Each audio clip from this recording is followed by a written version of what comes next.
أعوذ بالله من الشيطان الرجيم. بسم الله الرحمن الرحيم. والذين كفروا لهم نار جهنم لا يقضى عليهم فيموتوا ولا يخفف عنهم من عذابها كذلك نجزي كل كفور وهم يسترقون فيها ربنا أخرجنا نعمل صالحا غير الذي كنا نعمل أولم نعمركم ما يتذكر فيه من تذكر وجاءكم النذير فذوقوا فما للظالمين من نصير إن الله عالم غيب السماوات والأرض إنه عليم بذات الصدور هو الذي جعلكم خلائف في الأرض فمن كفر فعليه كفره ولا يزيد الكافرين كفرهم عند ربهم إلا مقتا ولا يزيد الكافرين كفرهم إلا خسارا.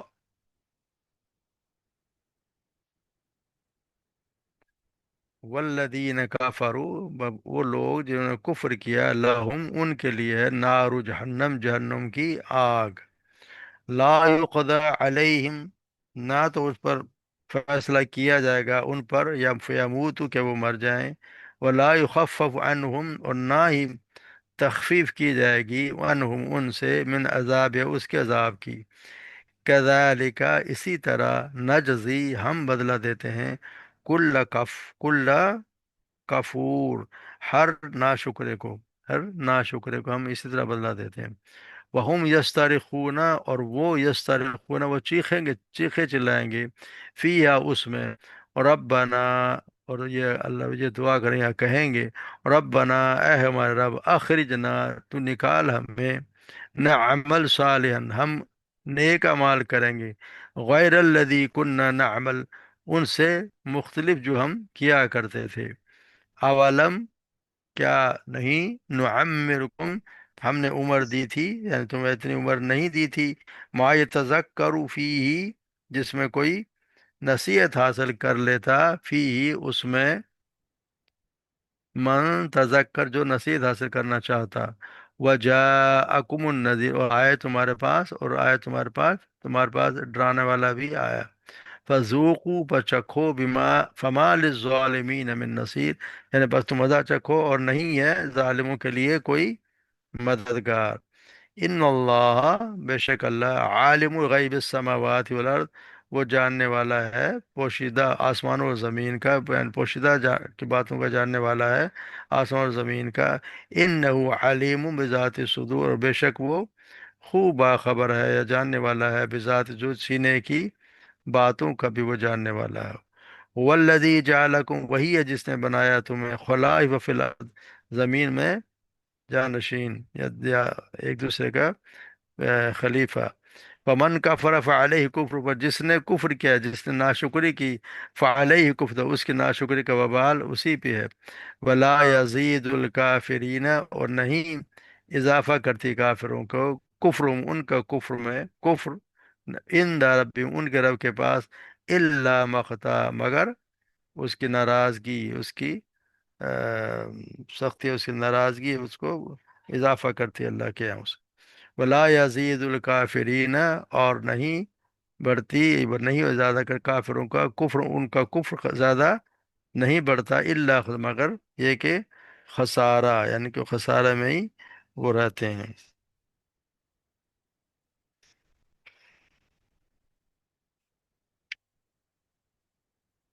جیسے کل ہم